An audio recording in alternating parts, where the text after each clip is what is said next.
নমস্কার, দেখছেন টিভি9 বাংলা। আপনাদের সঙ্গে রয়েছি আমি শুভজিৎ মিত্র। শুরু করছি যুক্তিযুদ্ধ।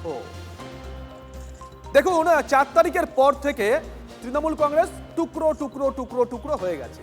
একটা কালীঘাট তৃণমূল, যার নেতৃত্বে অবশ্যই মমতা বন্দ্যোপাধ্যায়, আরেকটা ঋতব্রত তৃণমূল, মানে বিধানসভা দেখলেই বুঝতে পারবেন ঋতব্রত শিবির, যার মধ্যে ববি হাকিম রয়েছেন, মদন মিত্র যোগ দিয়েছেন, সন্দীপন সাহা রয়েছেন। আরেকটা অংশ তৃণমূল থেকে বেরিয়ে গিয়ে এনসিপিআই নামক একটি দলে যোগদান করে, যাতে রয়েছেন 20 জন সাংসদ। এখন প্রশ্ন হচ্ছে যে এই কারণেই প্রশ্নগুলো তোলা, কারণ কয়েকদিন পরেই বাই ইলেকশন রয়েছে, পুরসভা রয়েছে। আপনার বাড়ির সামনে যারা যাবেন প্রার্থীরা, তারা কি সিম্বল নিয়ে যাচ্ছেন, কোন দলের হয়ে যাচ্ছেন, এটা জানা অত্যন্ত জরুরি। এবার প্রশ্ন হচ্ছে, এনসিপিআই সাংসদরা তারা সংসদে অন্য একটা জায়গায় বসছেন, বিরোধী বেঞ্চেই, তারা এনডিএর বৈঠকে যোগ দিচ্ছেন, কিন্তু তারা যখন বলতে উঠছেন তখন তাদের নামের নিচে যাচ্ছে অল ইন্ডিয়া তৃণমূল কংগ্রেস। এটা কতদিন ধরে চলবে জানি না, তবে তার একটা ইঙ্গিত দিয়েছেন ভূপেন্দ্র যাদব। ওয়ালে দেখাই, তারপরে বুঝতে পারবেন। একবার ওয়ালে দেখাই গোটা বিষয়টা ঠিক কোন জায়গায় দাঁড়িয়ে আছে। পিসিআর বিগ ওয়ালে ভূপেন্দ্র যাদব ইঙ্গিত দিয়েছেন যে মমতা বন্দ্যোপাধ্যায় শিবির আর ঋতব্রত বন্দ্যোপাধ্যায় শিবিরের মধ্যে এই যে সিম্বল নিয়ে একটা দড়ি টানাটানি চলছে, এই মীমাংসা না হওয়া পর্যন্ত এনাদের অবস্থানটা, মানে এনসিপিআই না অন্য কিছু, এই পুরোটাই ঝুলে আছে। এই দাবি করেছেন সুদীপ বন্দ্যোপাধ্যায় ক্যামেরার সামনে এসে। আমরা যাব আলোচনায়, তবে তার আগে একবার প্রতিবেদন দেখুন, তারপরে আসছি। আমাদের নামই এখন এনডিএতে তোলা হয়নি, আমরা ওদের মিটিংয়ে যাচ্ছি লোকসভা টিভিতে, তখন যে বলছে তার নামের পাশে এআইটিসি লেখা থাকছে।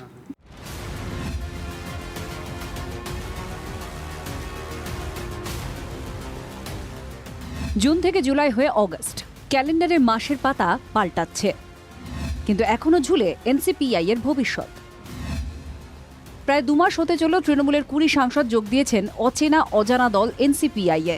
তারপর তারা দলহীন না হলেও যেন সঙ্গীহীন। বিজেপি নেতৃত্বাধীন এনডিএ শরিক হিসেবে অপেক্ষা বাড়ছে 20 জন সাংসদের। কিন্তু জোড়াফুল প্রতীক কার দখলে যাবে, ঋতব্রত নাকি কালীঘাট শিবিরের? সেই প্রশ্নের নিষ্পত্তির পরেই ঠিক হবে সুদীপ বন্দ্যোপাধ্যায় কাকলি ঘোষ দস্তিদারদের সিদ্ধান্ত, কারণ সংসদের খাতায় এখনো সুদীপদের পরিচয় তৃণমূল সাংসদ। যাদব যখন ঘরে আসে, তাকে আমার প্রথম প্রশ্ন ছিল যে এই স্বীকৃতি কবে হচ্ছে। উনি বলছেন যে জোড়া ফুলটা আগে কে পেয়ে যাক, সেটা ঠিক হয়ে যাবে ভেরি সুন। কিন্তু এইটা নির্ধারণ হয়ে গেলে বাকি সব সমস্যা খুব দ্রুত সমাধান। ঋতব্রত শিবির তৃণমূলের দখল পেলে সুবিধা হবে সুদীপ কাকলিদের। সেক্ষেত্রে ঋতব্রত তৃণমূলেই মিশে যেতে অসুবিধা হবে না এনসিপিআই এ যোগ দেওয়া সাংসদদের। সেক্ষেত্রে দলত্যাগ বিরোধী আইনে পড়ার প্রশ্ন থাকবে না। এই টানাপোড়েনের মধ্যে এনসিপিআই এর চিন্তা বাড়িয়েছে 3 মুসলিম সাংসদ। তারা বলছেন এনসিপিআই তে থাকলেও এনডিএতে নেই, আবার বাংলার মুখ্যমন্ত্রীর সঙ্গে আছেন। এনডিএতে আমরা থাকবো না, আমরা বিজেপিতেও যাবো। কোনোভাবেই কোনো মতেই বিজেপিও করবো না, এনডিও করবো না, এটা আপনারা নিশ্চিত থাকুন। যদিও শতাব্দী রায় দাবি করে চলেছেন এনসিপিআই এ অল ইজ ওয়েল। तो अभी फिर तो गया शुभेंदु का मीटिंग में तो गया। ये अभी ये तीनों को लेके पिंग पोंग बॉल हो रहा है, ये नहीं सब कुछ ठीक है, बिल्कुल ठीक है, बिल्कुल ठीक। महत्वपूर्ण बात ये है कि मुख्यमंत्री के साथ बंद दरवाजे में बैठे वो, उन्होंने उनके क्षेत्र की जनता के काम करने का उपाय मांगा। काम करने के लिए सरकार की जरूरत पड़ती है, वो तो शुभेंदु जी से बहुत लंबा उनकी मुलाकात। একটা দলে ঝাঁকে ঝাঁকে সাংসদ, তবু ন্যাশনালিস্ট সিটিজেন পার্টি অফ ইন্ডিয়ার আগামী দিন পরিষ্কার নয়। তৃণমূলের প্রতীক বিতর্ক সহজে যে মিটবে না সেটাও স্পষ্ট। তাই এনডিএ শরিক হিসেবে জায়গা পাবে এনসিপিআই নাকি বিজেপিতে চলে যাবে, ধাঁধা অনেক। Bureau report, TV nine Bangla. ধাঁধা অনেক। ওই যে বললাম যে আজকে আলোচনা এই কারণে গুরুত্বপূর্ণ, কারণ কদিন পরেই বাই ইলেকশন রয়েছে, পুরসভার ভোটগুলো রয়েছে। যে রাজনৈতিক দলের নেতারা আপনাদের সামনে গিয়ে ভোট চাইবেন হাত জড়ো করে, তারা কোন সিম্বল নিয়ে যাচ্ছেন, কোন পরিচয় যাচ্ছেন, আজকে কি অবস্থা তাদের, আজকে ঠিক এটাই খুঁজবো। এই মুহূর্তে আমার সঙ্গে আলোচনায় 2 জন রয়েছেন, ধাপে ধাপে প্রত্যেকেই যোগ দেবেন। কালীঘাট তৃণমূলের তরফ থেকে রয়েছেন কৃষাণু মিত্র, বাইরে থেকে স্বাগত, এবং বিজেপি তরফ থেকে ডক্টর অবরোশন স্টুডিও রয়েছে, বাকিরা যোগ দেবেন। কৃষাণু বাবু, সুদীপ বন্দ্যোপাধ্যায় ভূপেন্দ্র যাদবের যে কথাটা ক্যামেরার সামনে বললেন, তাতে কি আপনাদের রক্তচাপ বাড়ছে নাকি আশ্বস্ত হচ্ছেন?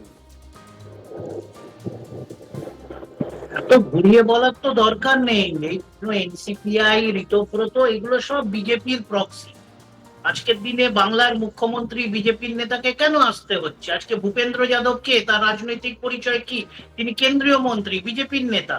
তো তাদেরকে আসতে হচ্ছে, তার কারণ হচ্ছে এই মানুষগুলো যাদেরকে তুমি সাংসদ বিধায়ক বলছো, তারা বেআইনি ভাবে নিয়ম ভেঙে, সংবিধান ভেঙে তারা অন্য দলের বিজেপির সাথে জোটবদ্ধ হচ্ছে। আমরা তো বিজেপির সাথে নেই, আমরা কেন এনডিএর সাথে বেআইনি নেই, কেন আমরা তো বলছেন? ইন্ডিয়া জোটের সাথে আছি। বেআইনি কেন বলছেন?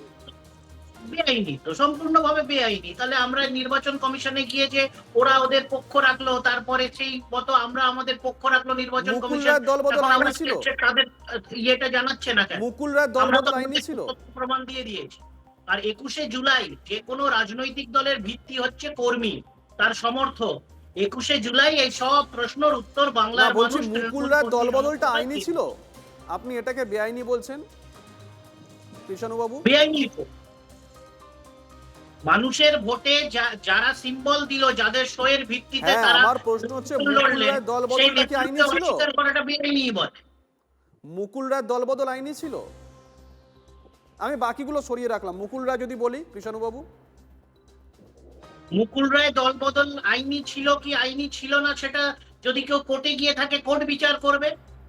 তৎকালীন নির্বাচন কোর্ট তো কমিশন বিচার করবে। করেছে, নতুন করে তো কলকাতা বলা হাইকোর্ট তো বিচার করেছে, সরাসরি খারিজ করে দিয়েছিল, তারপরে এইভাবে আপনারা হবে মুখ না। করেছেন সুপ্রিম কোর্টে। ইতিহাস ভ্রমণে গেলে হবে না, ইতিহাস ভ্রমণে হবে না, বর্তমানের কথা বলো। তোমরাই তো ভারত ভ্রমণে বলো যে এটা যুক্তিতে নয়, তাহলে এখন ইতিহাস ভ্রমণে গিয়ে লাভ নেই। এখন আচ্ছা। বর্তমানে বলো বিজেপি ফাঁপড়ে পড়েছে, বিজেপি বিরোধী দলটাকেও নিজের নিয়ন্ত্রণ করতে বেশ বেশ মুষ্টিগত বেশ করতে চেয়েছে। বেশ ফেঁসে বেশ গেছে। বেশ বেশ, আপনার সরল স্বীকারোক্তি, অসুবিধা নেই। অব্র, দেখুন, জোড়াফুল চিহ্ন কার কপালে জুটবে সেটা তো আমি বলতে পারবো না, সেটা সময় বলবে। কিন্তু কৃষাণুদা তো এখন আর স্টুডিওতে আসছেন না, বাড়িতেই বসে থাকছেন। তো আমি কৃষাণুদাকে ব্যক্তিগত নয়। না, কোনো ব্যক্তিগত না, ব্যক্তিগত একদম কোনো একদম কিছু না। দলগত। শুনুন না, এই দেখুন এক ঝুড়ি ডিমের ছবি দেখাচ্ছি, যে যদি আপনাদের দল জোড়াফুল চিহ্নটা না পান, তাহলে এটাকেই নতুন প্রতীক বানিয়ে নিন আর কি। তাছাড়া আর কিছু তো করার নেই আপনাদের। এবার আপনাদের ঝগড়া আপনারা বুঝবেন। দেখুন, আমরা হচ্ছে একটা রাজনৈতিক দল, আমরা কূটনৈতিকভাবে যা কাজ করার করি, আমরা তো হরিনাম সংকীর্তন করার দল নয়। এবার কিছুজন যদি লাইন দিয়ে এসে আমাদের অফিসের বাইরে দাঁড়িয়ে থাকে, বলে যে তোমাদের সমর্থন করব, তোমাদের সঙ্গে থাকতে চাই, নয়তো আমরা মরে যাব, আমাদের অবস্থা খুব খারাপ, আমরা তোমাদের পথেই চলতে চাই, চলবে, তাদের ব্যাপার। কিন্তু আমরা নিজেদের আইডিওলজিতে, আমরা নিজেদের স্ট্যান্ডে অবিচল আছি। কিন্তু আমাদের দেখে এটা ভালো লাগছে যে তৃণমূল কংগ্রেস নামক এই যে একটা সোকল্ড অর্গানাইজেশন ছিল, সেটা ভেঙে চুরমার হয়ে যাচ্ছে। না না, এই আইডিওলজির সঙ্গে দেব শতাব্দীরা এরা যাচ্ছেন। এই, আমি কি বলছি, আমরা আমাদের আইডিওলজির জায়গায় একদম ঠিকঠাক রয়েছে। এবার যদি আমাদের দরজার বাইরে কেউ লাইন দিয়ে দাঁড়িয়ে থাকে, আমরা কি করতে পারি বলুন তো? বলছে আপনাদের সমর্থন না করলে চলবে না আমাদের। তো ভালো কথা, সমর্থন করো, আমরা কেন না করবো? আমি তো আবার বলছি, আমরা তো রাজনৈতিক দল, আমরা কূটনৈতিকভাবে চলবো, আমরা তো হরিনাম সংকীর্তনের দল না। বেশ। এবার তৃণমূলের অন্তর্কল, কে কাকে লাথি মারছে, কে কাকে জুতো মারছে, কে কার দড়ি ধরে টানছে, এটা তাদের আভ্যন্তরীণ ব্যাপার, তারা বুঝে নিক। বেশ, আমি খালি আলোচনায়- সাজেশন দিলাম যে যদি জোড়া ফুলটা না থাকে, আপনারা ওই এক ঝুড়ি ডিমটাকে প্রতীক বানিয়ে। দারুণ প্রপোজাল, এটা নিয়ে পরে আসবো কৃষ্ণানুদার কাছে। তবে এই মুহূর্তে আলোচনায় আরো দুজন যোগ দিয়েছেন আমাদের সঙ্গে। বিশ্লেষক সুকান্ত ঘোষ যোগ দিয়েছেন, পাশাপাশি ডক্টর কাকুলি ঘোষ দস্তিদারের পুত্র বৈদ্যনাথ ঘোষ দস্তিদার, উনিও যোগ দিয়েছেন। বৈদ্যনাথ বাবু বিভিন্ন সময় সোশ্যাল মিডিয়ায় বিভিন্ন পোস্ট করেন, যেগুলো নিয়ে রাজ্য রাজনীতিতে মোটামুটি সারাদিন ধরেই আলোচনা চলে। বৈদ্যনাথ বাবু, এই ভূপেন্দ্র যাদবের যে মন্তব্য, মানে যতক্ষণ না পর্যন্ত জোড়াফুল নিয়ে, জোড়াফুলটা কার, সিম্বলটা কার সিদ্ধান্ত হচ্ছে, ততক্ষণ পর্যন্ত এনসিপি এর ভাগ্যটা ঝুলে থাকবে। সুদীপ বন্দ্যোপাধ্যায় ভূপেন্দ্র যাদবের বক্তব্য ক্যামেরার সামনে বলেছেন। আগে আপনার এই সম্পর্কে মতামতটা, রক্তচাপ কি আপনাদের বাড়ছে? না, আমার কোনো মতামত নেই, কারণ আপনি ভালো করে জানেন যে I am a completely non political person. মানে আমার মা তৃণমূলে যখন ছিলেন বা এখন দলের সঙ্গে বিরোধ তৈরি হয়েছে, মায়ের রাজনীতির সঙ্গে তো আমার কোনো ডিরেক্ট লিঙ্ক নেই, বা দিল্লিতে কি হচ্ছে সেটা আমি জানি না। বাট আমি এইটুকুই বলতে পারি যে আপনারা যা স্পেকুলেশন করছেন পুরোটাই ভুল, এবং আপনারা জাস্ট এমনি হাওয়ায় স্পেকুলেশন করছেন। আমার মা অত্যন্ত ইন্টেলিজেন্ট মহিলা, নিশ্চয়ই মা অনেক ভেবেচিন্তেই গেছে, আর নিশ্চয়ই সবকিছু ঠিক হয়ে যাবে। আর আপনারা যে বলছেন হাওয়ায় ঝুলছে, কিছুই হাওয়ায় ঝুলছে না, নিশ্চয়ই কোনো একটা প্ল্যান আছে যেটা আপনারা জানেন না, আর আমি জানি কিন্তু আমি বলবো না। মানে বলছেন একটা পরিকল্পনা রয়েছে আর কি নেপথ্যে। হ্যাঁ, পরিকল্পনা আছে সেটা আমি জানি, কিন্তু আমি অবভিয়াসলি আমি বলবো না, আপনাদেরকে কাউকেই বলবো না। কিন্তু সবকিছু ঠিক হয়ে যাবে, কোনো চিন্তার কোনো কারণ নেই। মোটামুটি বাই ইলেকশনের আগেই ঠিক হয়ে যাবে, নাকি এটা একটা দীর্ঘমেয়াদী পদ্ধতি? কোনো দীর্ঘমেয়াদী নয়, মানে আমি অন্যদের কথা বলতে পারি না। আপনি তো আমার মাকে চেনেন, মানে আমার মায়ের মামা গুরুদাস দাসগুপ্ত ছিলেন, আমার মায়ের জ্যাঠা অরুণ মৈত্র ছিলেন, যিনি কংগ্রেস প্রেসিডেন্ট ছিলেন, ইন্দিরা গান্ধীর ক্লোজ অ্যাসোসিয়েট ছিলেন। রাজীব গান্ধী যখন প্রাইম মিনিস্টার তখন আমার মায়ের জ্যাঠামশাইকে তিনি অল ইন্ডিয়া একটা কমিটি বানিয়েছিলেন টু রিহ্যাবিলিটেট ফ্রিডম ফাইটার্স। আমার মা সেই ফ্যামিলির মেয়ে, আর আপনি আমার মায়ের একাডেমিক ব্যাকগ্রাউন্ডও জানেন। তা আপনার কি মনে হয় আমার মা হুটহাট করে একটা ডিসিশন নিয়েছে যে আমি তৃণমূল ছেড়ে গিয়ে আমি একটা অন্ধ কুয়ার মধ্যে ঝাঁপ দিলাম? একেবারেই না। সবকিছু প্ল্যান করে ভেবে স্ট্র্যাটেজিক্যালি এগোনো হচ্ছে, সবকিছু ঠিক হয়ে যাবে, কোনো সমস্যা নেই। এখন বেশ। অবভিয়াসলি কি হবে সেটা তো আমি বলবো না। ঠিক ঠিক ঠিক, সঙ্গে থাকুন, আপনার কাছে আবার আসবো। সুকান্ত বাবু, এই দল বদলের বা সিম্বল কারাকারি যদি টেক্সট বুকের একটা এক্সাম্পল হয়ে থাকে, তাহলে অবশ্যই সেটা মহারাষ্ট্র, শিবসেনার ভাঙন। তার সঙ্গে এর কোনো মিল পাচ্ছেন? দেখো, এর প্রেক্ষাপটটা ওই মহারাষ্ট্রের প্রেক্ষাপটের সঙ্গে এক নয়। তবে এটা মাথায় রাখতে হবে যে কোনো দলকে ভাঙিয়ে সেটা অন্য দল, যদি তৃণমূলের একটা কালীঘাট তৃণমূল যেটা মিডিয়া বলছে, আরেকটি হলো ঋতব্রত তৃণমূল, এবার যারা সংখ্যা দেখাতে পারবে, মানে যারা হচ্ছে বিধায়ক সাংসদদের কতজন তাদের সাথে রয়েছে এবং সংগঠনের কতজন তাদের সঙ্গে রয়েছে, সেটা দেখেই নির্বাচন কমিশন সিদ্ধান্ত নেবে। যুক্তির ওপর, আবেগের ওপর নির্বাচন কমিশন চলবে না। এবার আবেগের ওপর যখন চলবে না, তখন তুমি ধরে নিতেই হবে যে যাদের সংখ্যা রয়েছে তাদের সঙ্গে প্রতীকটা তাদের সঙ্গেই থাকবে। এবার ঘটনা সেটা যদি ঋতব্রত বেসিক্যালি হাইজ্যাকই করবেন, হাইজ্যাক এবং তার সাংগঠনিক শক্তি এবং বিধায়ক সাংসদদের সংখ্যা দেখাবেন, এই সংখ্যাটা দেখার পরে সিদ্ধান্ত হবে। সুতরাং সেই জায়গা থেকে নিশ্চিতভাবে মমতা বন্দ্যোপাধ্যায় কালীঘাট তৃণমূল তার প্রতীক হারাচ্ছে, এটা শুধু সময়ের অপেক্ষা, আর কিছু নয়। কারণ তার সেটা ধরুন কমিশনের কাছে গেল, কমিশনের তরফ থেকে বলে দেওয়া হলো যে তুমি না ভাই, তুমি নাও প্রতীকটা, কিন্তু তারপরে তো একটা দীর্ঘ আইনি লড়াই থেকেই যায়। মহারাষ্ট্রের ক্ষেত্রে হয়েছে। আইনি লড়াই তো থাকবেই। আইনি লড়াই এবার কে জিতবে সেটা তো সবাই উত্তর দেবে, কিন্তু তার আগের লড়াইটা তো একটা বড় প্রশ্ন। মানে নির্বাচন কমিশনের থেকে প্রতীকটা যদি মমতা বন্দ্যোপাধ্যায়ের হাত থেকে চলে যায়, তারপর আইনি লড়াই নিশ্চিত মমতা বন্দ্যোপাধ্যায় তো যাবেনি, কারণ উনি তো আইনের লড়াই করেই আসছেন। ছোটখাটো মেজর যে কোনো বিষয়কেই তিনি আদালতে নিয়ে গেছেন, সেটা সরকারি টাকায় হোক বা আমাদের ট্যাক্স পেয়ারদের টাকায় হোক। সেদিক থেকে দাঁড়িয়ে তুমি যদি বলতে পারো, মমতা বন্দ্যোপাধ্যায় নিজেও হয়তো চাইছেন যে 21শে জুলাইয়ের আগে যারা যারা বেরোতে চাইছিলেন উনি কিন্তু বলে দিয়েছিলেন আপনারা চলে যেতে পারেন। সুতরাং কোথাও গিয়ে তৃণমূল কংগ্রেস, যারা পুরনো তৃণমূল, তার সঙ্গে কিন্তু সংগঠন রয়েছে, কারণ যারা তৃণমূল স্তরে কাজ করে কর্মীরা, সেই সংখ্যাটা কিন্তু রয়েছে, যেটা আবার ঋতব্রত সঙ্গে আছে কিনা বা এনসিপি এর সঙ্গে আছে কিনা। 21শে জুলাই সেই প্রশ্ন তুলে দিয়েছে। আপনার কাছে আসবো। আবার এটাও ঠিক যে নেতারা যেমন, কর্মীরা যেমন নেতা তৈরি করে, তেমন নেতা ছাড়া কর্মীরা কতদিন সংঘবদ্ধ থাকতে পারে, এক জায়গায় থাকতে পারে, সেটাও কিন্তু একটা রাজনীতির আলোচনার বিষয়। এই মুহূর্তে আমাদের সঙ্গে আলোচনায় যোগ দিয়েছেন কংগ্রেসের তরফ থেকে আশুতোষ চট্টোপাধ্যায়। আশুতোষ বাবু, আমরা আলোচনা করছি মূলত এই এনসিপিআর ভবিষ্যৎ বা ঋত তৃণমূল, কালীঘাট তৃণমূল প্রতীক কোন দিকে যাবে। আমার মনে হয় এখন পায়ের উপর পা তুলে পলিটিক্যাল পপকর্ন খাওয়ার সময় আপনাদের, কারণ দীর্ঘ 2001 মোটামুটি 2001 থেকে আপনাদের দল ঠিক এইরকমভাবে তৃণমূল কংগ্রেস ভাঙিয়ে গেছে। দেখুন, আমরা পপকর্ন খাবো কিনা জানি না, আমরা রাস্তায় আছি এইটুকু বলতে পারি। তার কারণ এই পপকর্ন বিক্রেতারাই তো এখন পপ আর কর্নে পরিণত হয়েছে। এখন কে পপ আর কে কর্ন, এ তো বাংলার মানুষ বলবে।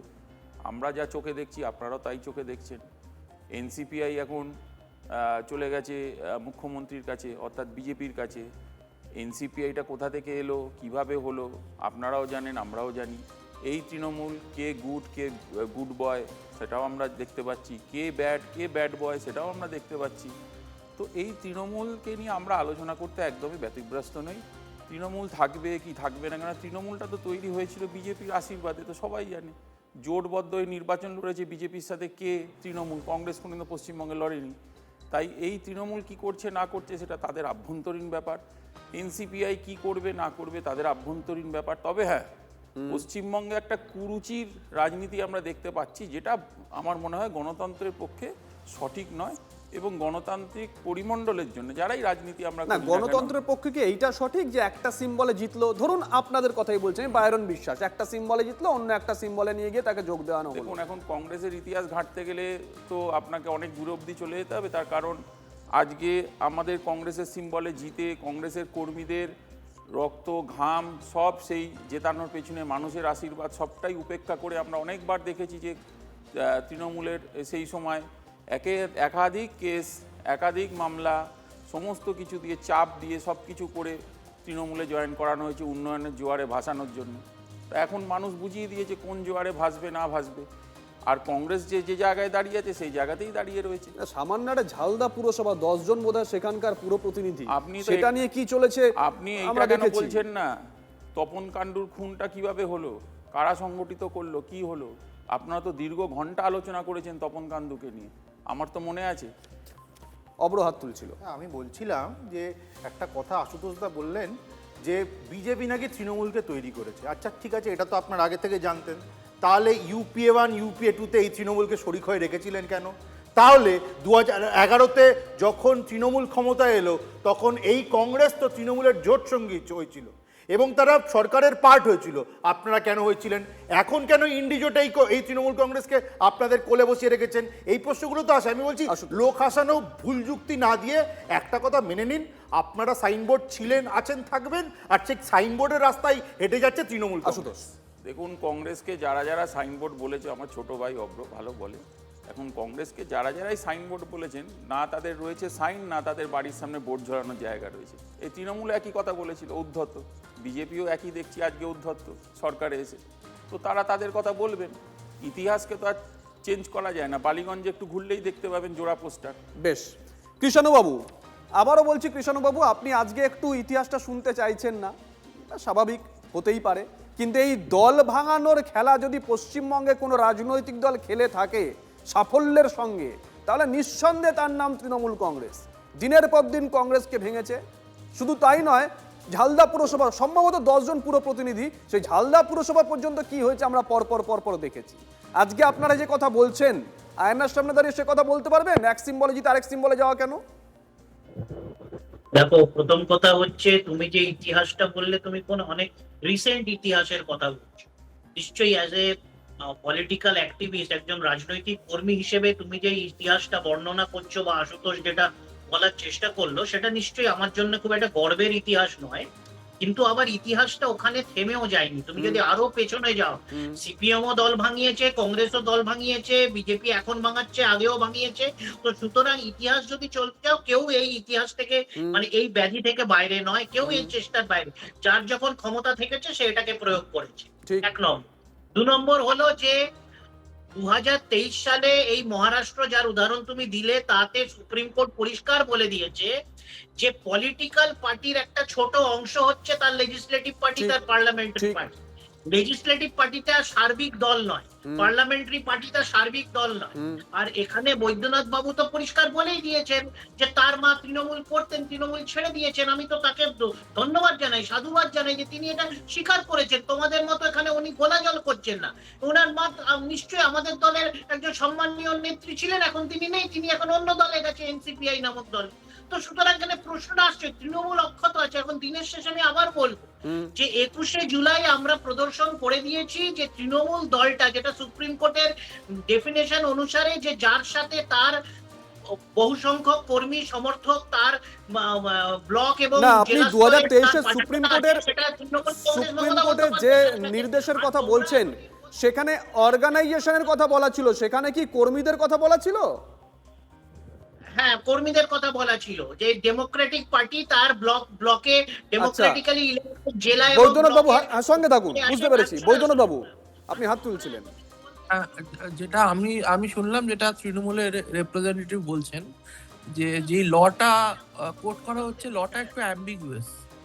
যেটা আপনার কাছে দুটো কেস আছে, একটা আছে আপনার গোয়ার কেস, যেখানে স্পিকার মানে গোয়ার যে স্পিকার ভার্সেস সুপ্রিম কোর্ট, এবং মহারাষ্ট্র স্পিকারের যে ওয়ার্ডিক, সেখানে ওখানকার যিনি চিফ সেক্রেটারি ছিলেন মিস্টার দেসাই, তার সঙ্গে সুপ্রিম কোর্টের যে অপোজিশনের যে আর্গুমেন্ট হয়েছিল। এখন সুপ্রিম কোর্ট কিন্তু দুটো কেসেই, আপনি যদি গোয়া এবং আপনার মহারাষ্ট্রের কথা বলেন, কারণ ওয়ার্ডিকটা আমি দেখেছি, আমরা আমাদের লিগ্যাল টিম স্টাডি করেছে, এই দুটো কেসে কিন্তু লেজিসলেটিভ পার্টি 2/3 ব্রেক করেছে এবং মার্চ করেছে, সেটাকে সুপ্রিম কোর্ট রেকগনিশন দিয়েছে।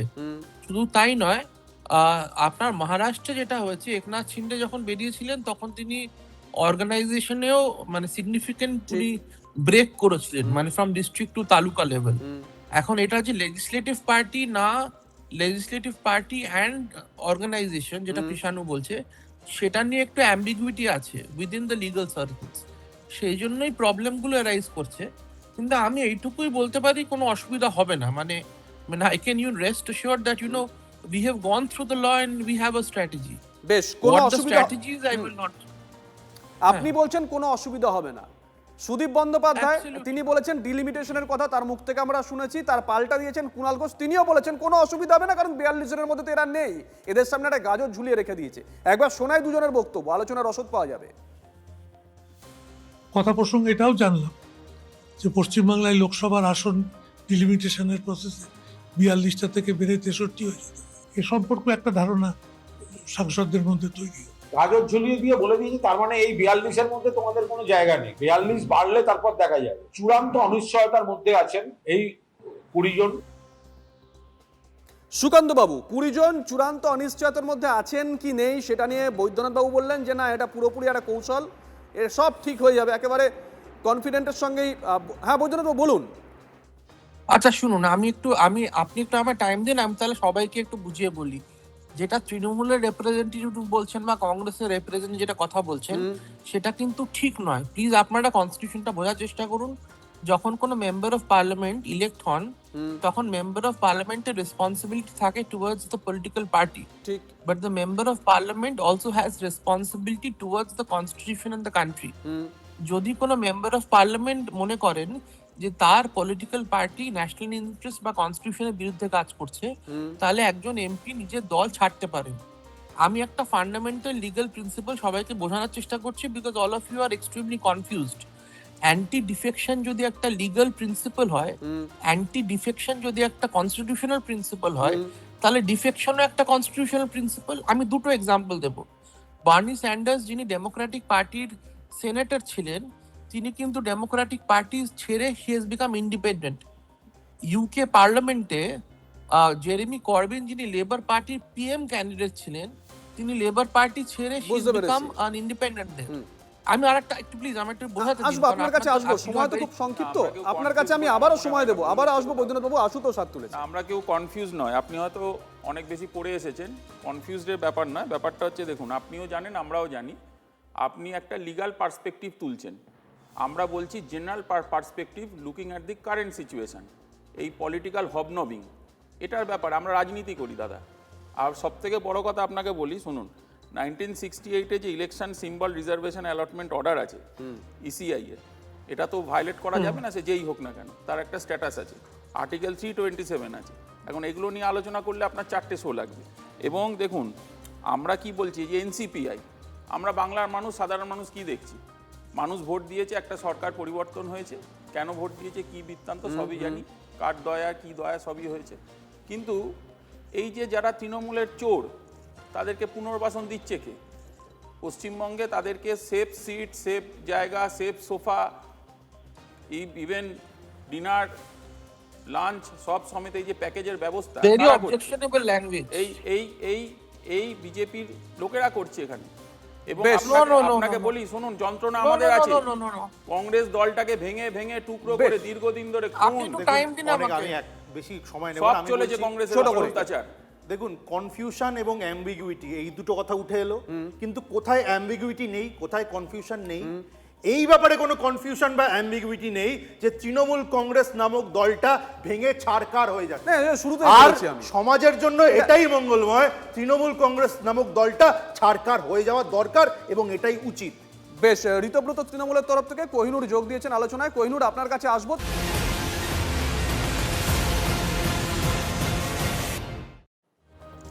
দেখুন, রাজনীতিতে অনেক অঙ্ক থাকে, অনেক ক্ষেত্রে আবার মনস্তাত্ত্বিক চাপ তৈরির কৌশলও থাকে। নিশ্চয়ই সেই ছবিটা আপনাদের মনে পড়ে যাচ্ছে, মদন মিত্র আসছেন, কুণাল ঘোষ বিধানসভায় বলছেন যে আমরা মনে করবো আমাদের একজন লোক ওখানে রয়েছে।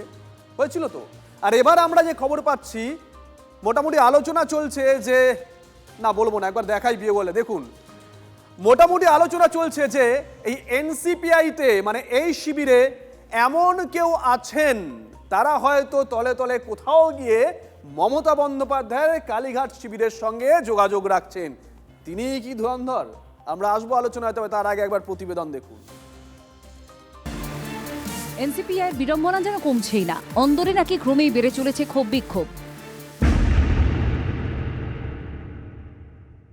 তৃণমূলের প্রায় 20 সাংসদ যারা এনসিপিআই নামে ঘর বেঁধেছেন, তাদেরই এক বর্ষিয়ান মহিলা সাংসদকে নিয়ে দলের মানে ওই 20 জনের মধ্যে বেশিরভাগ জনই বিরক্ত ওই বর্ষিয়ান মহিলা সাংসদের ব্যবহার নিয়ে। শুধু তাই নয়, দুর্নীতিতে তিনি জড়িত এই অভিযোগে অনেকেরই তার নেতৃত্ব মানতে চাইছেন না। এখানেই শেষ হচ্ছে না সমস্যা। এনসিপিআইএ থেকে কালীঘাট তৃণমূলের হয়ে খেলছেন 2 সাংসদ। 2 মাসেই তৃণমূল ত্যাগী 20 সাংসদের মধ্যে অবিশ্বাসের বাতাবরণ। সূত্রের খবর, এক প্রবীণ সাংসদ ও প্রথমবারের এক মহিলা সাংসদকে নিয়ে সন্দেহের মেঘ তৈরি হয়েছে। তবে কি এনসিপিআইএ কালীঘাট তৃণমূলের চর? 6-এর বেশি সাংসদ ওদের সঙ্গে নেই, এখন একটা জাঁতাকলে পড়ে গেছেন। তার কারণ তারাও বুঝতে পারছেন তাদের এলাকায় তো ভোট চেয়েছেন, সেই জায়গায় দাঁড়িয়ে তারা কোনো ক্রমে বুঝতে পারছেন, অনেকে বেরোবার চেষ্টা করছেন, অনেকে এদিকে যোগাযোগ রাখছেন।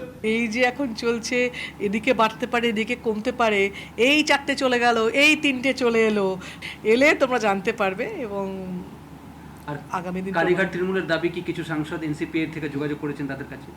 আমার মনে হয় না, এটা ওদের গল্প আমি মনে হচ্ছে। बोलता है उसका दावा करता है कि एनसीपी का मेंबर उसके साथ जुड़े हुआ है। हम भी दावा करता है बीजेपी टीएमसी का मेंबर हमारा साथ जुड़ने के लिए चाहता है। यही चल रहा है। এটা নিছকই বিদ্রোহীদের ওপর কালীঘাট শিবিরের চাপ তৈরির কৌশল, নাকি সত্যি এনসিপিআইএ ঢুকে পড়েছে ধুরন্ধররা? Bureau report, TV9 Bangla.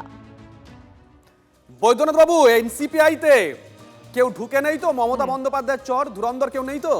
এই প্রশ্ন উঠছে তো। আচ্ছা, আমি একটু বলি, এগুলো কুণালদা বলে যে এটা একটা সাইকোলজিক্যাল গেমের মতন, যে 2 জন চলে আসবে, 3 জন চলে আসবে, এগুলো কিছুই হবে না। 1, 2 হচ্ছে লিগ্যাল কনস্টিটিউশন কোনো প্রবলেমও হবে না। নিশ্চয়ই ওদের একটা খুব ভালো লিগ্যাল স্ট্র্যাটেজি আছে, সেজন্য আপনারা এই হাইপোথিসিসগুলো রাখবেন না। আমি এইটুকু বলতে পারি, তৃণমূলের 2 জন এদিকে চলে আসতে চাইছেন, তারা মিনিস্টারশিপ দাবি করেছেন। আর একজন কংগ্রেসকে কন্ট্যাক্ট করেছেন, রাহুল গান্ধী, সোনিয়া গান্ধীকে, তাকে নেওয়া হয়নি কারণ তৃণমূল আর কংগ্রেসের মধ্যে জোট হতে পারে। একজন এক্স ক্যাবিনেট মিনিস্টার রাজ্যসভা চেয়েছে, তো ভাঙলে ওদিক থেকেই ভাঙবে। মানে কালীঘাট তৃণমূল থেকে মাইন্ড ভাঙবে? গেমস, হ্যাঁ, এগুলো করে লাভ নেই। কারণ আমি তো বলছি, একজন এক্স মিনিস্টার মিটিংও করেছিলেন, আপনি জানেন আমার মায়ের চেম্বারে একজন এক্স মিনিস্টার আমার মায়ের সঙ্গে মিটিং করেছেন। একজন এক্স মিনিস্টার বলেছেন আমায় রাজ্যসভা দাও, আমি চলে আসবো। 2 জন এমপি বলেছেন আমায় ক্যাবিনেট দাও, আমি চলে আসবো। আমি নামটা বলছি না, সেই জন্য এইসব মানে রুমার ছড়িয়ে লাভ নেই। আমি যেটা বলছিলাম, আমি একটা এক্সাম্পল দেবো, কারণ আমার মনে হয় আপনারা খুব কনফিউজড। আপনারা জানেন গত ইলেকশনে ব্রিটিশ পার্লামেন্টে এমপিরা ঋষি সুনাককে ইলেক্ট করেছিলেন। আপনি যদি কনস্টিটিউশন পড়েন, আসবো বৈদ্যনাথ বাবু, আপনার কাছে আসবো, কিন্তু আপনি যখন একথা বলছেন তখন স্বাভাবিক তৃণমূল উত্তর দেওয়ার চেষ্টা করবে। কৃষ্ণবাবু, কে কে যোগাযোগ রাখছে একটু খোঁজ নিন। কে সবাই আলটিমেটলি সকলেই তো মমতা বন্দ্যোপাধ্যায়, অভিষেক বন্দ্যোপাধ্যায়ের অনুমতি ক্রমে তাদের আশীর্বাদ ধন্য হয়ে নির্বাচন লড়েছে। এলাকাতে গিয়ে তো মুখ দেখাতে হবে দিনের শেষে। তো রাজনীতি করতে গেলে, মানুষের কাজ করতে গেলে সে মমতা বন্দ্যোপাধ্যায়, অভিষেক বন্দ্যোপাধ্যায়ের কাছেই আসতে হবে। আর দ্বিতীয় কথা বলে রাখি, যে দুর্নীতির কথা হলো, আরে দুর্নীতি না হলে বিজেপি কাউকে নেয় নাকি? যাকে গরু চোর বলেছিল তাকে তো বিজেপি ঘটা করে তাদের দলে নিয়ে তাদেরকে রাজ্যসভা পাঠিয়েছে। যাকে 70,000 কোটি টাকা দুর্নীতিগ্রস্ত স্বয়ং প্রধানমন্ত্রী বলেছিলেন, তাকেও তো এনসিপি থেকে নিয়ে নিজের দলের সাথে আমার প্রশ্ন হচ্ছে, বৈদ্যনাথ ঘোষ দস্তিদার, কাকলি ঘোষ দস্তিদারের ছেলে যে দাবিটা করলেন যে রাজ্যের একজন প্রাক্তন মন্ত্রী তার মায়ের চেম্বারে গেছিলেন, বোধহয় শশী পাজার কথা বললেন, আরেকজন রাজ্যসভা সাংসদ হতে চাইছেন, আপনাদের দল ভাঙবে না তো নিশ্চিত? দিনের শেষে আবার বললাম, এত কাল ধরে আমি শুনে এসেছি তৃণমূলে একটাই পোস্ট, বাকি ল্যাম্প পোস্ট। বুঝতে পেরেছি। তো সুতরাং ল্যাম্প পোস্টরা কে কোথায় গেল আমার জানার দরকার নেই। আপনাদের দলে মমতা বন্দ্যোপাধ্যায়ের চর নেই তো? আমরা তো সবাই মমতা বন্দ্যোপাধ্যায়ের অনুগামী, কি অসুবিধা কি আছে তার এখনো? হ্যাঁ, তো মমতা বন্দ্যোপাধ্যায়ের নেতৃত্বে দল করেছি, মমতা বন্দ্যোপাধ্যায়কে আদর্শ মানি। কিন্তু মমতা বন্দ্যোপাধ্যায় তার পলিটিক্যাল অ্যাসেট, তার পলিটিক্যাল গুডউইল কাউকে ইনঅর্গানিক্যালি ট্রান্সফার করে দিয়ে তাকে প্যারাশুটে নেতা বসিয়ে দিয়ে যাবে। সে যদি মমতা বন্দ্যোপাধ্যায়ের মতো হতেন তাহলে তো অসুবিধা ছিল না। যে কৃষাণুদা আছে, কৃষাণুদা যে দলে পার্টিকুলারলি কোট আনকোট যে ফ্যাকশনের সদস্য, আজকে কৃষাণুদা মমতা বন্দ্যোপাধ্যায়ের বাড়ির মধ্যে উঠোনের মধ্যে একদম অবলীলাক্রমে ঘুরে বেড়াচ্ছে। কৃষাণুদা কোনোদিন ক্যামাক স্ট্রিটের 6 তলা গোটাটা ঘুরে দেখতে পেরেছেন? তার নিজের পার্টি অফিস কোনোদিন ঘুরে দেখতে পেরেছেন? পারেননি তো। তো সেই আমরা কিন্তু মমতা বন্দ্যোপাধ্যায়, সে সময় বিরোধী ছিলাম, মমতা বন্দ্যোপাধ্যায় সে সময় কৃষাণুদা অবশ্য আরএসএস করতেন, অসুবিধা নেই, ব্যক্তিগত আরে না না উনি জানতেন না, তথ্য নেই। কিন্তু আমাদের তো সে সময় আমরা দেখেছি যে অনুপ চ্যাটার্জিরা থাকতেন রাত্রিবেলা, মানিক মজুমদাররা থাকতেন, মমতা বন্দ্যোপাধ্যায়ের কাছে পৌঁছানো যেত। আমাদের তো সেই প্রশ্নটাই ছিল যে একটা পোল ডেবাকেল হয়েছে, আমরা হেরেছি ভোটে, আমাদের নিজেদের জানতে হবে যে আমরা কেন হেরেছি। এখন সেটাকে যদি না বলে, হারের কারণটা ডিসকাস না করে, যার জন্য হেরেছি, আপনি বলছেন আপনাদের দলে চর নেই, কিন্তু আপনাদের যে ব্যানারটা তৃণমূল ভবনে লাগানো, সেখানে মমতা বন্দ্যোপাধ্যায়ের ছবি নেই কেন? বাদ দিন, অভিষেক বন্দ্যোপাধ্যায়কে সরিয়ে দিন, না অসুবিধা কোথায়? মমতা বন্দ্যোপাধ্যায় ব্যক্তিগতভাবে তিনি তার ছবি দিতে না যাবে, তাতে জোর করতে ছবি লাগাতে পারি না। আচ্ছা, তিনি নাড়াচ্ছিলেন, এটা তো কোনো দ্বিমত নেই যে তৃণমূল কংগ্রেস শুরু হয়েছিল মমতা বন্দ্যোপাধ্যায়ের আন্দোলনে। তৃণমূল কংগ্রেস শুরু হয়েছিল ঠিক সে সময় দাঁড়িয়ে সিপিআইএম এর অত্যাচারের বিরুদ্ধে, যেখানে একটা কম্পালশন ছিল কংগ্রেসের কাছে কেন্দ্রে যে না আমরা বিজেপিকে রুখতে সিপিএম এর একটা অ্যাডজাস্টমেন্ট আছে, সেখানে দাঁড়িয়ে সিপিএম এর অত্যাচারের বিরুদ্ধে মমতা বন্দ্যোপাধ্যায়ের আনঅ্যাডজাস্টেড লড়াই, আপোষহীন লড়াই। কিন্তু আজকে তো সেই আপোষহীন লড়াইটা হচ্ছে না। একটা ছোট্ট 1 মিনিটের এক্সাম্পল দিনই বুঝে যাবেন। 1 মিনিট 1 মিনিট ধরুন, কালকে একটি 83 নম্বর ওয়ার্ডের পার্টি অফিস ভেঙেছে। যারাই ভেঙেছে তার নাম তো দেখলাম যে প্রবীর দাস সঙ্গে তারা ঘুরতো, আমি ধরে নিচ্ছি বিজেপি ভেঙেছে, তাদেরই ভাঙার কথা। কিন্তু 2009 সালে যখন আমাদের সরকার কোনোদিন হয়নি, ঠিক তার থেকে 200 কি 250 মিটার দূরে একটা পার্টি অফিস ছিল যেখানে পুলিশ লাঠিচার্জ করেছিল। লক্ষ্মী বোসের পার্টি অফিস আর শোভনদার পার্টি অফিস বলে পড়ে, আইএনটিটিউসি পার্টি। মমতা দি ওই রাত্রিবেলা চলে গেছিলেন শটান পাব এমনিও হাঁটতে হাঁটতে, আমরাও পেছনে ছিলাম।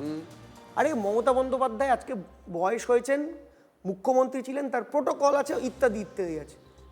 83 নম্বর পার্টি অফিস ভেঙেছে। 83 নম্বর পার্টি অফিস থেকে অভিষেক বন্দ্যোপাধ্যায় যেখানে দাঁড়ায় 150 থেকে 200 মিটার, তিনি ভয়ের চোটে নামছেন না।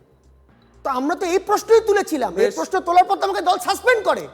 দল তো ডেকে জিজ্ঞেস করেনি ভাই কেন প্রশ্ন তুলেছে। সুকান্ত বাবু অনেকক্ষণ ধরে বসে আছেন। সুকান্ত বাবু, এই বৈদ্যনাথ বাবু যে দাবি করছেন বা কুণাল ঘোষ যে দাবি করলেন, এই দাবিগুলো অনেক সময় মনস্তাত্ত্বিক হয়ে থাকে, কিন্তু এখন তো পরিবর্তিত পরিস্থিতি। এখন কেউ কি আর একেবারে পোক্তভাবে আত্মবিশ্বাসের সঙ্গে দাবিটা করতে পারবেন কালকে আমার শিবিরে এই লোকটি থাকবে?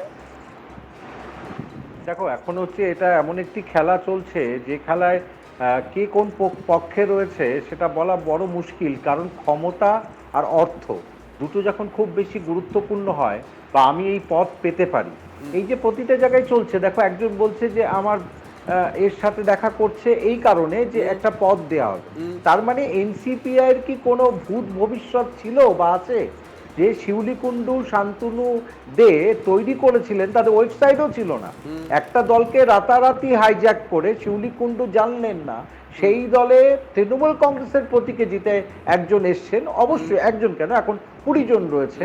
তাদের কোনো নৈতিকতা কি রয়েছে যে তারা তাদের যে জায়গা থেকে জিতে এসছেন, যে জনগণের দ্বারা জিতে এসছেন, তাদের সামনে যাবার? দুর্নীতি থেকে যদি প্রশ্রয় না দেয় তাহলে তো ইস্তফা দিতে পারতো। তাহলে এটা তোমায় বুঝতে হবে, এনসিপিআই অনেকটা সেফটি ভালভের কাজ করছে, যেটা অ্যালান অক্টাভিয়াম হিউম কংগ্রেস যখন তৈরি করেছিলেন সেফটি ভালভ হিসেবে কংগ্রেসকে ব্যবহার করেছিলেন। এটা সেফটি ভালভের জায়গায় বলছি না। ছোট করে আপনার কাছে, তারপরে বিজেপির কাছে আসতে হবে। বৈদ্যনাথ বাবু বলুন। আচ্ছা, আমি একটা কথা বলি। ওনাদের একজন এমপি আছেন, হ্যাঁ, তিনি রাহুল গান্ধী আর সোনিয়া গান্ধীর সঙ্গে মিটিং করেছেন কংগ্রেসে যাবেন বলে। ওনাদের এমপি মানে তৃণমূলের, তিনি আর আমি একটু বলে নিই, তিনি আরো দুজনকে নিয়ে বলুন বলুন। লোকবল বাড়ছে, বাইরে থেকে আছে, বলুন। আচ্ছা শুনুন, উনি যে জেনেছেন উনি কার থেকে জেনেছেন এটাই তো জানতে চাইছি। তিনি আরো দুজনকে নিয়ে যেতে চেয়েছেন কংগ্রেসে। রাহুল গান্ধী সোনিয়া গান্ধী সেটা মিটিং করেন, ঠিক আছে? আচ্ছা, তারপর মমতা ব্যানার্জির সঙ্গে সোনিয়া গান্ধীর একটা মিটিং হয়, তখন সেই এমপি কংগ্রেসে যাওয়া হয়নি। আচ্ছা, আবার সেই এমপি যিনি বড়, তিনি বিজেপিতে যেতে চাইছেন। আচ্ছা, এখন বিজেপি ওনাকে নেবে না, কারণ ওনার ওয়াইফের সঙ্গে বিজেপির প্রবলেম। মানে ওয়াইফ যেতে চাইছে কংগ্রেসে আর বর বেশ যেতে বেশ চাইছে বেশ বিজেপিতে, আর এরা নিজেরাই চলে আসতে আশুতোষ চাইছে। মুখের হাসি তো চওড়া হওয়ার কথা। আমাদের তো চড়া এমনি আছে, আমরা তো মানুষের সঙ্গে আছি, এমনি আমরা জানি এসব কিছুই থাকবে না, ডালও থাকবে না, আরে ডালাও চারজন থাকবে না। তৃণমূলের এমপি সব আপনাদের চলে সঙ্গে আসবে। যোগাযোগ করছে। সব চলে আসবে। কংগ্রেস আর বিজেপি সরাসরি তো এই 21 জুলাই হ্যাঁ। কাদেরকে মেরেছে? বিজেপি কংগ্রেসের কর্মীদেরকে পিটিয়েছে, বাস ভেঙেছে, সবটাই করেছে। ভুলভাল কেন? আপনাদের আচ্ছা, ছবি বলো, আছে, বলো, আজকের ভিডিও বিষয়। আছে। কিন্তু আমার প্রশ্ন হচ্ছে যে বিষয় এখানে আলোচনা হচ্ছে ধুরন্ধরটাকে, হ্যাঁ ধুরন্ধরটাকে সবচেয়ে খুব ইজি। হ্যাঁ কে? তৃণমূল ক্ষমতায় নেই, তৃণমূল চলে যাক কোর্টে গিয়ে বলুক সিবিআই ইনভেস্টিগেশন হোক।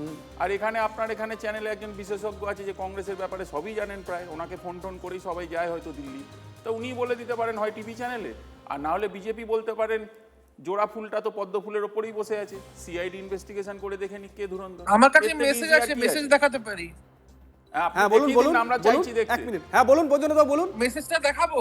হ্যাঁ একটু দেখিয়ে দিন। মেসেজটা দেখাবো? মেসেজটা আছে তো আমার কাছে। দেখিয়ে দিন, আমি অনুরোধ করছি কাইন্ডলি আপনি আরে দেখিয়ে দিন। আপনার দলে যেতে চাইছে তৃণমূলের এমপি, সাহেব কংগ্রেসে আপনি যেতে দেখিয়ে চাইছে। দিন, আমরা জানতে চাইছি। আপনার কাছে কি বললেন? আপনি টেক্সট রাহুল আছে? গান্ধীকে জিজ্ঞেস করুন না, Text উনি message বলে আছে, দেবেন। খুব বড় গুরুত্বপূর্ণ ব্যাপার, এটা আলোচনা হোক। আপনার কাছে টেক্সট আছে? আরে বাবা হ্যাঁ, রাহুল গান্ধীকে জিজ্ঞেস করুন, আপনি রাহুল গান্ধীকে ইন্টারভিউ নিন, উনি বলে দেবেন। রাহুল গান্ধীর প্রতিনিধি আমি, যতদূর আমি জানি।